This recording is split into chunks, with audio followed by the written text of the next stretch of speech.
Ever since the day that you went away, you've been sending flowers, flowers to me, flowers today, flowers today. Hai semuanya, balik lagi sama aku Audrey. Dan di video kali ini akan lebih berbeda pada video sebelumnya.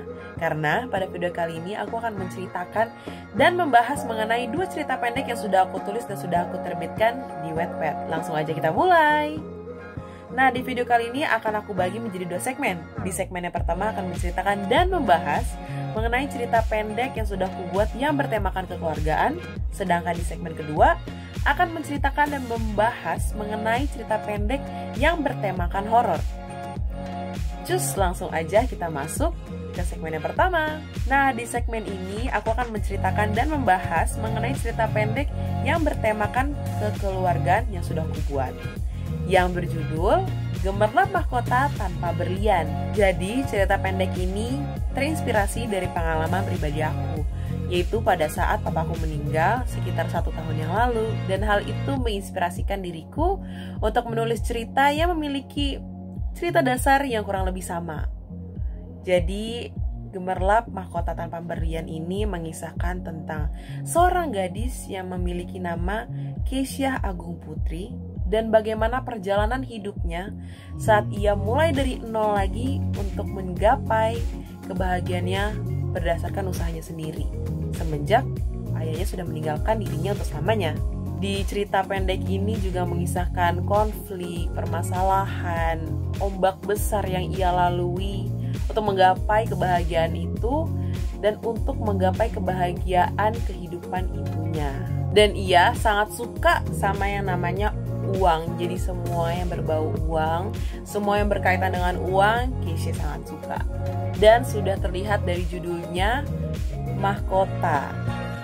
Dan nama tokoh utamanya pun memiliki nama belakang Putri. Jadi pasti Putri itu tidak bisa lepas dari yang namanya mahkota, dan mahkota selalu identik dengan putri atau ratu. Dan Gemerlap Tanpa Berlian itu bersangkutan dan berhubungan dengan akhir dari cerita pendek ini. Bagaimana ia sukses dan bagaimana akhirnya tujuan utama Keisha tergapai. Pesan yang ingin aku sampaikan melalui cerita pendek ini adalah uang bukanlah segalanya dan harta bukanlah segalanya.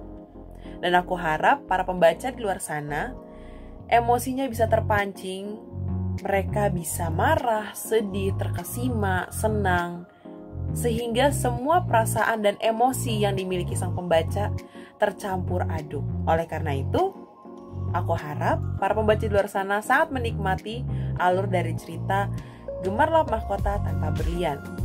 Untuk mengakhiri segmen pertama, aku akan memberikan 1 kalimat yang ada di cerita pendek tersebut. Hah? 20.000? 20.000? Ibu kira aku bisa beli apa dengan 20.000? Beli sampah. Nah, kalian pasti penasaran kan? Si Keisha itu siapa? Si Keisha itu kayak gimana sih orangnya, dan ceritanya, alur cerita tuh kayak gimana? Jadi tonton terus video sampai akhir, karena akan aku kasih tahu gimana sih cara baca cerita pendek aku yang sudah aku terbitkan itu dengan cara yang mudah, dan kalian gak perlu cari susah-susah lagi nih di aplikasi Wattpad. Langsung aja masuk ke segmen kedua. Nah, di segmen kedua ini aku akan menceritakan dan membahas mengenai cerita pendek yang berjudulkan Rest Area dan Sosok Gadis, yang bertemakan horor yang sudah aku sampaikan juga tadi. Nah, sebenarnya cerita pendek ini juga terinspirasi dari pengalaman pribadi aku, yaitu sekitar 1 minggu yang lalu saat ibu aku memberitahukan aku bahwa aku dan ibuku harus pergi ke Solo. Dan karena masa pandemik seperti ini, kami tidak bisa menggunakan transportasi umum seperti kereta atau pesawat. Jadi kami memutuskan untuk menggunakan kendaraan pribadi. Dan karena perjalanan dari Jakarta ke Solo itu jauh dan tentunya menggunakan jalan tol, pasti ada rest area. Jadi dari situ aku terinspirasi nih untuk membuat cerita yang berlatar tempat di rest area. Dan berhubungan aku suka horor, jadi aku sangkut-sangkutin si rest area ini dengan tema horor. Di cerita pendek ini mengisahkan Aldo, Dinda, dan juga Revan yang ingin jalan-jalan pergi ke puncak untuk melepas penat, untuk refreshing sebelum mereka menjalankan UAS.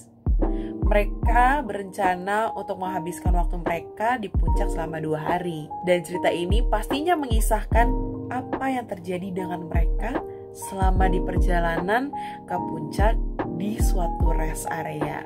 Dan sosok gadis ini pasti sudah sangat berhubungan dengan apa yang akan mereka hadapi pada saat di rest area tentunya. Kemudian pesan yang ingin aku sampaikan melalui cerita pendek ini adalah kalau misalnya kalian pergi ke suatu tempat yang mistis, angker, sepi, dan sudah lama tidak ditinggali, kalian harus bilang permisi. Dan jatuhnya lebih ke kebiasaan masyarakat Indonesia pada saat mendatangi suatu tempat yang sudah lama tidak ditinggali. Dan aku harap semua pembaca yang membaca cerita pendek aku yang berjudulkan Rest Area dan Sosok Gadis ini merasa ketakutan, emosinya terpancing, semangat, dan semakin penasaran juga. Untuk menutup segmen kedua, aku juga akan kasih satu percakapan atau satu kalimat dari cerpen yang sudah aku buat ini. Itu di sana gue lihat cewek rambut panjang, pucet, basah, bajunya lusuh banget. Nah, pastinya kalian makin penasaran kan cerita Rest Area dan Sosok Gadis ini tuh kayak apa sih? Apa sih yang dilihat? Siapa sih si cewek ini? Apa sih yang akan terjadi dengan 3 sahabat itu? Nah, karena kalian sudah sampai pada akhir video, sekarang aku akan kasih tahu kalian gimana sih kalian ngebaca cerpen yang sudah aku buat dan sudah aku terbitkan ini. Jadi kalian tinggal klik di link di bawah, link di deskripsi box di bawah, dan di situ kalian bisa langsung baca cerita pendek yang sudah aku buat yang berjudulkan Gambar Lapak Kota Tanpa Berlian dan juga Rest Area dan Sosok Gadis. Kalau begitu, terima kasih semuanya yang sudah nonton sampai akhir video. Semoga kalian suka dengan videonya, semoga kalian menikmati saat menonton videonya. Dan jangan lupa untuk like, subscribe, dan share video ini ke teman-teman atau keluarga kalian. Sampai jumpa pada video berikutnya.